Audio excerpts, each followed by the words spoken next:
হাদিসের মধ্যে আসছে কোন ব্যক্তি যখন আল্লাহর কাছে দোয়া করে তখন আল্লাহ পাক রব্বুল আলামিন তার যদি কোনো পেরেশানি থাকে, তার কোনো ঋণ থাকে, এই ব্যাপারেও যদি আল্লাহকে বলে, যদি কায় মনোবাক্যে বলে, ইনশাল্লাহ তার পেরেশানি, তার ঋণ সহ যা বলবে আল্লাহকে, আল্লাহ তার ওই পেরেশানি থেকে তাকে হেফাজত করবেন। দলিল আবু দাউদ শরীফ 1555 নম্বর হাদিসের বর্ণনা।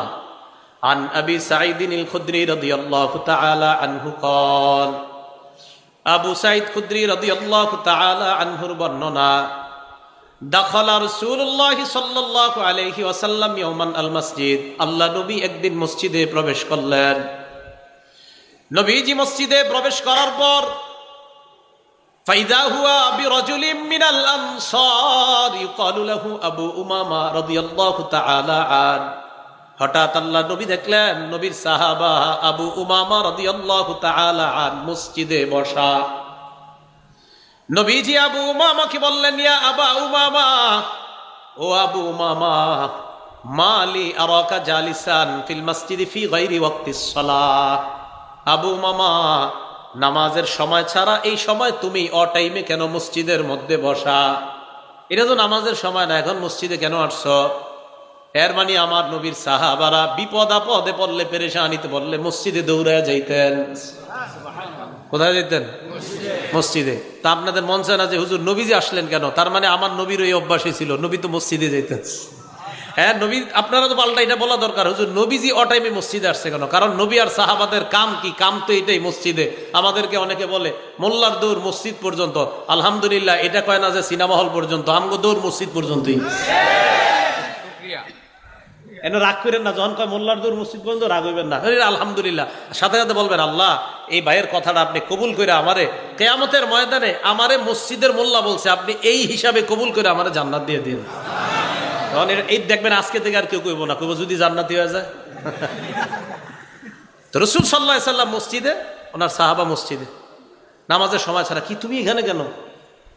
সাহাবা বলে, ইয়া রাসূলুল্লাহ, হুমুমুন লাজিমাতনি ওয়া দুয়ুন, হুজুর খুব পেরেশানিতে আছে, অনেক ঋণে আছে, এজন্য মসজিদে বসে রয়েছি, মনটা খারাপ।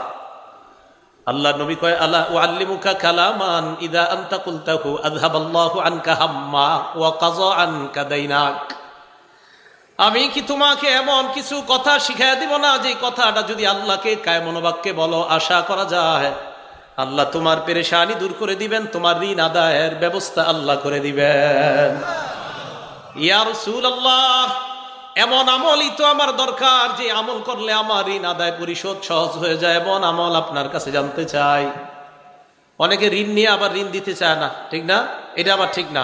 বুখারীর বর্ণনা, ক্বালা রাসূলুল্লাহ সাল্লাল্লাহু আলাইহি ওয়াসাল্লাম, আল্লাহ নবী বলেন, মান আখাযা আমওয়ালান নাস ইউরিদু আদাআহা, কোন ব্যক্তি যদি অন্য কারো কাছ থেকে ঋণ নেয় এই নিয়তে, ইউরিদু আদাআহা, আমি তার থেকে ঋণ নিলাম, আদায় করে দিব, এটা আমার আশা, ওনার থেকে আমি ঋণ নিলাম, আমার নিয়ত আছে আমি দিয়ে দিব।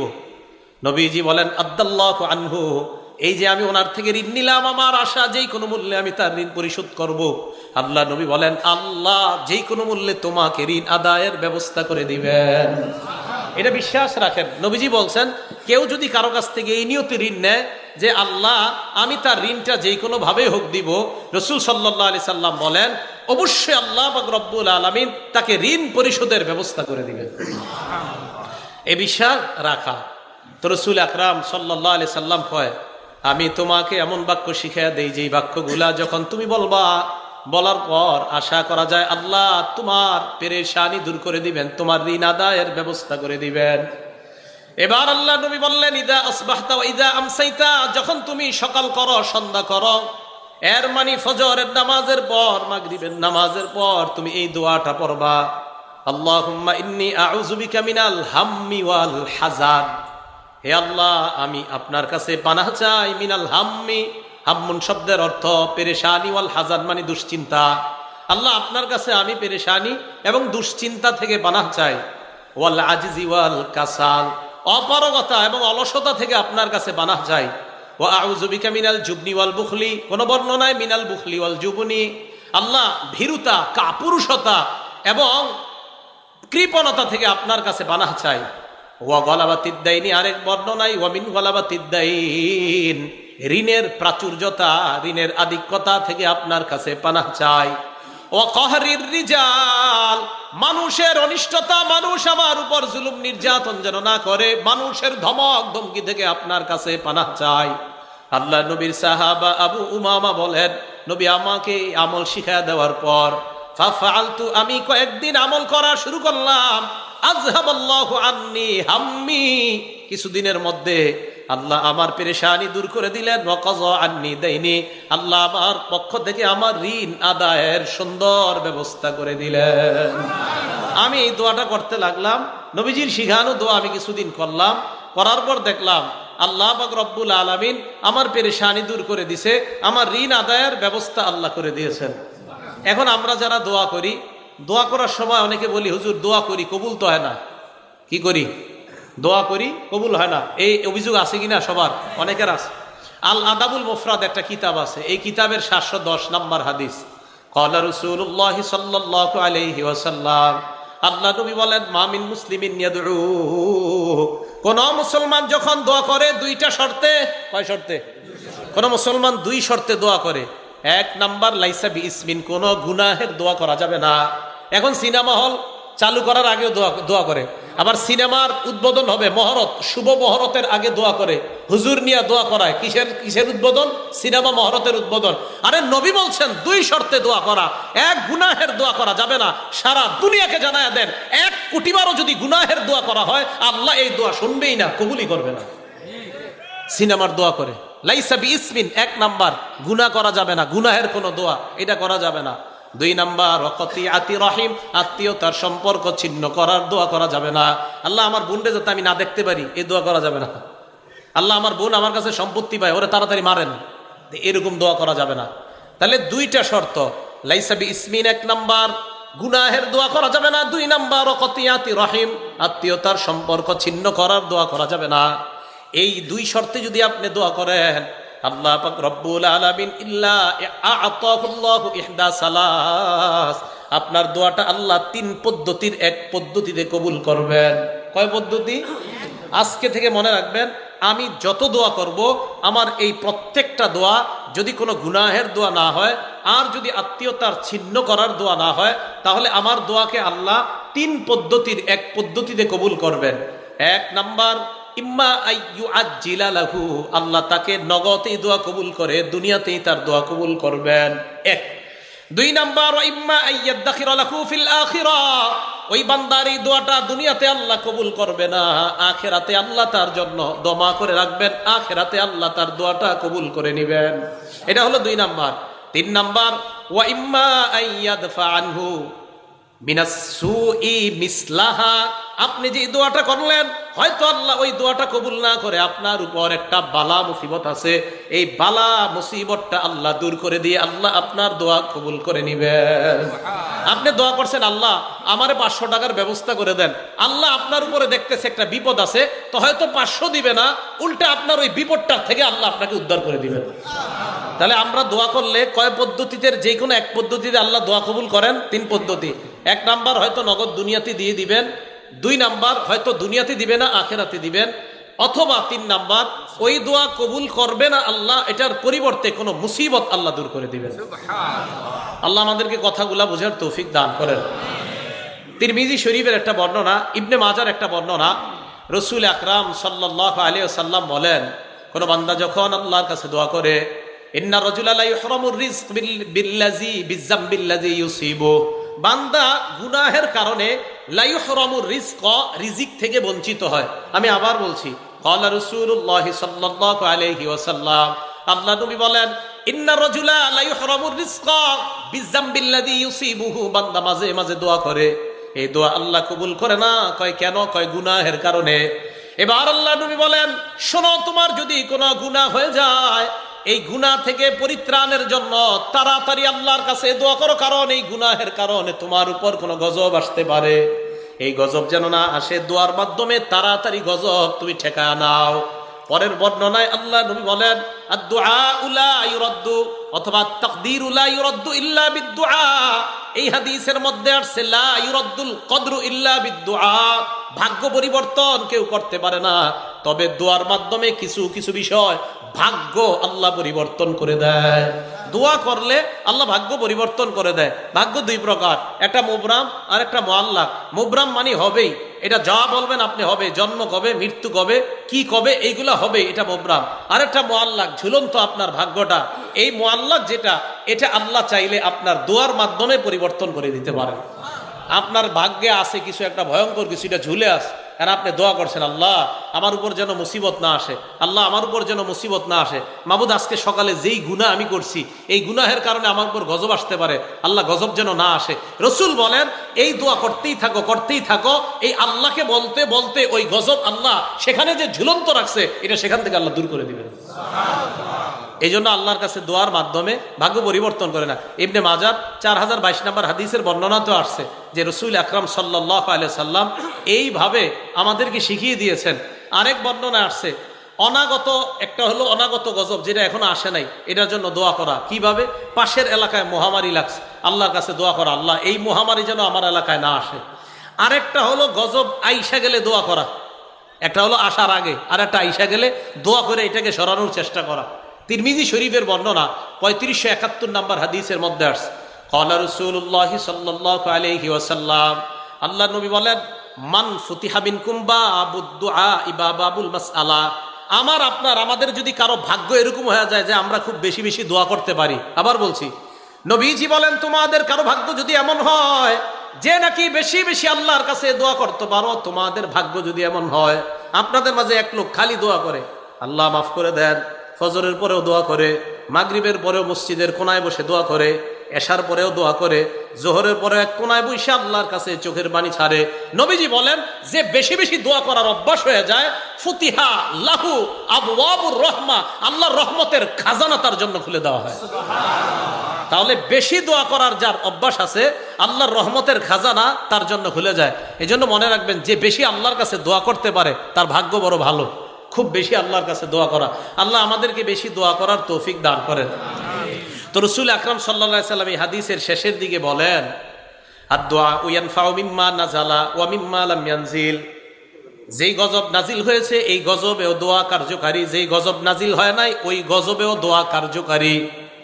যেই গজব নাজিল হয়েছে এই গজবেও, এই গজবটা দূর করার জন্য দোয়া কার্যকারী, আর যেই গজব নাজিল হয় না এটা দূর করার জন্য দোয়া কার্যকারী। তাহলে গজব নাজিল হয় এটার জন্য দোয়া কার্যকরী, আর যদি গজব নাজিল না হয় এটা দূর করার জন্য দোয়া কার্যকারী। কিভাবে? গজব পাশের এলাকায় আসছে, আমার এলাকায় এখনো আসে নাই, আল্লাহ করোনা তো এই এলাকায় আছে, আল্লাহ এই এলাকায় যেন না আসে।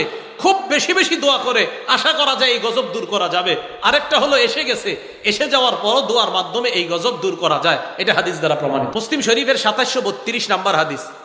এই জায়গায় আপনারা বৈশা যদি আরবের কারো জন্য দোয়া করেন, মনে করেন আপনার ভাই বিদেশ থাকে, আল্লাহ আপনি মাফ করে দেন, আল্লাহ কাশ্মীরের মুসলমানদেরকে হেফাজত করেন, আল্লাহ আরাকানের মুসলমানদেরকে হেফাজত করেন, এই দোয়া যদি আপনি করেন, মাবুদ যারা নির্যাতিত মুসলমান আলেম ওলামা তাদেরকে আপনি হেফাজত করেন, জুলুম থেকে আপনি বাঁচান, এই দোয়া যদি আপনি করেন। এবার হাদিস শোনেন, মুসলিম শরীফের 2732 নম্বর হাদিসের বর্ণনা, ক্বালা রাসূলুল্লাহ সাল্লাল্লাহু আলাইহি ওয়াসাল্লাম, আল্লাহ নবী বলেন কোন মুসলমান যখন দোয়া করে লি আখিহি বিজহরিল গায়ব, কোন মুসলমান যখন তার ভাইয়ের জন্য দোয়া করে আড়াল থেকে মানে ওই ভাই এখানে নাই, তার জন্য যদি আমরা দোয়া করি, আমাদের মাজলুম কোন আলেম, মাজলুম মুসলমানরা কোথাও আছে, আমরা এখান থেকে তাদের জন্য দোয়া করলাম, নবীজি বলেন ইল্লা ক্বালাল মালাক, একজন ফেরেশতা বলে ওয়ালাকা বিমিসলিন, তুমি আমি দোয়া করলাম, আমার সাথে একবার বলেন হে আল্লাহ মাজলুম মুসলমানদেরকে হেফাজত করেন। এই মুহূর্তে ফেরেশতা আমাদের প্রত্যেককে বলছে তুমি যেই দোয়াটা করলা আল্লাহ যেন তোমাকে বিপদ আপদ থেকে হেফাজত করে। হ্যাঁ, এই মুহূর্তে ফেরেশতা বলছে, হ্যাঁ সত্যি বলছি, আমাকেও বলছে ওয়ালাকা বিমিসলিন, তুমি যেই দোয়া মাজলুমদের জন্য করলা আল্লাহ যেন তোমাকেও জুলুম থেকে হেফাজত করে। পরের বর্ণনা 2733 মুসলিম শরীফের আগের যে বর্ণনাটা, এটা পরের বর্ণনাটা আসছে, ক্বালা রাসূলুল্লাহ সাল্লাল্লাহু আলাইহি ওয়াসাল্লাম দাওয়াতুল মারইল মুসলিমি লিআখিহি বিজহরিল গায়ব মুস্তাজাবা, কোন মুসলমান যখন তার ভাইয়ের জন্য দূর থেকে দোয়া করে মুস্তাজাবা, দোয়াটা কবুল হয়েই যায়। না আমরা ওরকম দোয়া করতে পারছি না, মনে হয় যারা বিপদে আছে তাদের জন্য ওইভাবে দোয়া হচ্ছে না আমাদের, তাই তাদের দোয়াটা আল্লাহ কবুল করতেছে না, কারণ আমরা ওইভাবে করতে পারতেছি না, যেইভাবে করা উচিত বলা উচিত ওইভাবে হচ্ছে না আমাদের দোয়াটা। কথা বুঝে আসে নাই? কারণ দোয়া করার সময়ও 1000 ক্যামেরা ফিট করে রাখে যে দোয়াটা কালকে পেপারে দিবে। বুঝেন নাই? ওই দোয়া কেমনে হইব, দোয়াকারী চিন্তা করবো আমার কিরম দেখা যায় দেখি, সামনে যারা আছে এরাও এই চিন্তা করবে। আজীব এক মাসালা হয়ে গেছে, দোয়া করবেন কেমনে আপনি?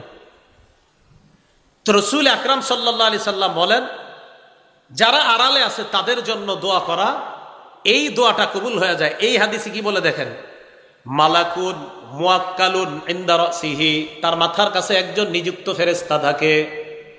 এই নিযুক্ত ফেরেশতা ওই ব্যক্তিকে ডাক দিয়ে বলে, ওয়ালাকা বিমিসলিন, তুমি যেই দোয়াটা করলা আল্লাহ যেন তোমার পক্ষেও এই দোয়াটা কবুল করে নেয়।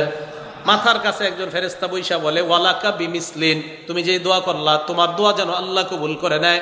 এই হাদিসের মধ্যে আরো আসছে, আপনি যখন বলি আল্লাহ মাজলুম মুসলমানদেরকে হেফাজত করেন, একজন ফেরেশতা মাথার কাছে বৈশা বলে আমিন আমিন। ফেরেশতা বলে আমিন আমিন, মুসলিম শরীফের বর্ণনা। তাহলে আমরা আল্লাহর কাছে দোয়া করব, কারণ আমাদের দোয়া আল্লাহ কবুল করে, এটা আমাদের বিশ্বাস। বলেন তো দোয়া করলে কয় সূরাতে আল্লাহ দোয়াটা কবুল করতে পারেন? 3 সূরাতে। অদৃশ্য থেকে দোয়া করার শ্রেষ্ঠ দৃষ্টান্ত মুহাম্মদ রাসূলুল্লাহ সাল্লাল্লাহু আলাইহি সাল্লাম একটা দোয়া করছে। এই দোয়াটা শুনেন, সহিহ ইবনে হিব্বান কিতাবের নাম 7111 নম্বর হাদিস। আম্মা জান আয়েশা সিদ্দিকা রাদিয়াল্লাহু তাআলা আনহা বলেন, লাম্মা রাআইতু মিনান নবী সাল্লাল্লাহু আলাইহি ওয়াসাল্লাম তিবা নাফসিন। মা বোনরা যারা আমার এই আলোচনাটা শুনতেছেন, আপনার স্বামীর সাথে এই আমলটা করবেন। আম্মা জান আয়েশা বলেন, আমি যখন আল্লাহ নবীর ভালো মুড দেখতাম, মুড বুঝেন তো, মুড মানে ভালো মুডে আছে নবীজি, খুব ফুরফুরে মেজাজ আছে নবী, সবসময় একটা ফিকিরে থাকতেন, উম্মতের ফিকির। কখনো রসুলের চেহারা মোবারক লাল হয়ে যেত, রাগ হয়ে যেতেন, অন্যায় কিছু দেখলে নবীজি রাগ হয়ে যেতেন। তা আম্মা জান আয়েশা বলেন, কখনো যদি মুড ভালো দেখতাম, নবীজিরে বলতাম, আল্লাহ ইয়া রসুল আল্লাহ, আপনি আল্লাহর কাছে আমার জন্য একটু দোয়া করেন। আমি নবীজিরে বলতাম, ইয়া রসুল আল্লাহ, হে আল্লাহ রসুল, আপনি আমার জন্য একটু আল্লাহর কাছে দোয়া করেন। তো নবীজি বলতেন, আয়েশা তোমার জন্য দোয়া করবো? কাহা বিবিরা যারা আছেন, আপনার স্বামীরে যখন ভালো মুডে দেখবেন তখন বলবেন যে আপনি একটু আমার জন্য এখন দোয়া করেন। আর আপনারা কি মুডে থাকবেন? রাত 2টা বাজে তো দুইজন টেলিভিশনের উপরে থাকেন, আর মুড কখন আসবে? এই মুডে থাকে না তো, মুড আসবে কখন? দোয়া। এখন কি দোয়া হবে নাকি?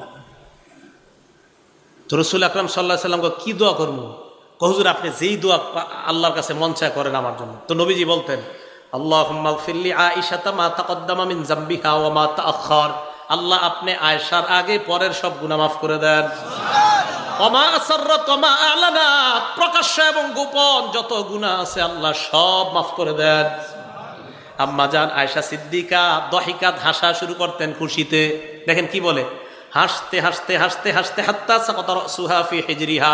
আম্মা জান হাসতে হাসতে ওনার মাথাটা কোলের উপর গিয়ে পড়তো, এত হাসতেন। কেন? তো নবীজি কয়, আয়েশা হাসো কেন? খুশিতে। তো আল্লাহ রাসূল সাল্লাল্লাহু আলাইহি সাল্লাম আম্মা জান আয়েশা সিদ্দিকা বলতেন, আয়েশা আয়া সুররুকি দুআই, আমি দোয়া করলে কি তুমি অনেক খুশি হও?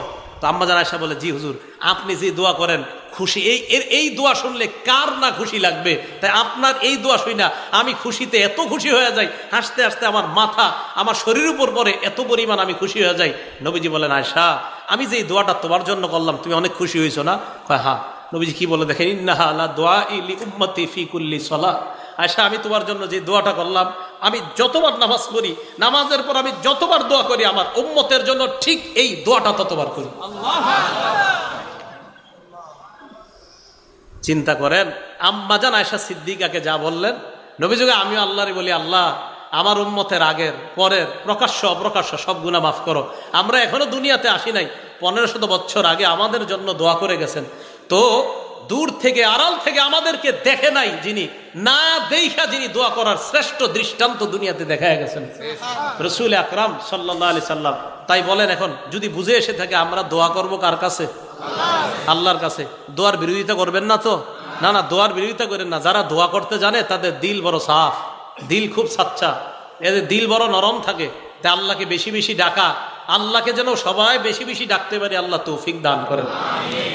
তাহলে হেদায়েতের উপর থাকার 1 নাম্বার উপায় আল্লাহর কাছে দোয়া করা। বলেন আল্লাহর কাছে কি করা? দোয়া করা। এবার আসেন, হেদায়েত যে আল্লাহ আপনারে দিবে, কোন জায়গায় দিবে? আপনি মানুষটারে হেদায়েত দিবে? হ্যাঁ বুঝেন, আল্লাহ যে আপনাকে হেদায়েত দিবে, আপনার কলবটাকে হেদায়েত দিবে। বলেন কাকে? সবাই বলেন কাকে হেদায়েত দিবে? দলিল সূরা তাগাবুন 11 নম্বর আয়াত, আল্লাহ বলেন, ওয়া মান ইউমিন বিল্লাহি ইয়াহদি কলবাহ, যে ব্যক্তি আল্লাহকে বিশ্বাস করে, আল্লাহর উপর বিশ্বাস রাখে, আল্লাহ তার কলবকে হেদায়েত দান করেন।